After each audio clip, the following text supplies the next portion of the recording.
Hello, this is a brief overview of the development and design of a pressurized rotor plug seal. Sponsored by Siemens Energy, our group at UNCC was tasked with improving a critical component of a high-power density generator. In short, while an AC generator operates, copper coils will get very hot. Traditional cooling methods require large attachments and can be bulky and costly. The high-power density generator utilizes a pressurized internal ventilation circuit to cool the coils. Maintaining pressure and reducing leakage is essential for the successful operation of this new technology. The team is to design, manufacture, and test 10 or more concepts for a pressurized rotor plug seal to aid in increased power density for the Siemens Energy high-power density generator. The design should be able to withstand contact temperatures of 330 C during the assembly of the retaining ring for roughly 10 minutes. Operating temperatures are around 100 C and pressures up to 10 bar. Top-performing plug seals shall exhibit leakage rates below 2 standard cubic feet per minute at operating pressures. Depicted here is a cross-sectional view of the rotor plug assembly. The red arrows show the airflow path. The plug seal here, and those in our designs, are shown in yellow and are secured by a bolted-down washer.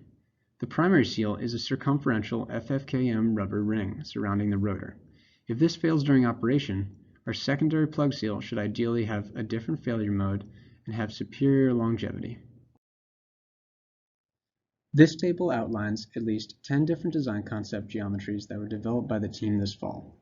Sealing methods rely on axial compression from the bolt force, outward radial tension from the perimeter geometries, and/or pressure gradients.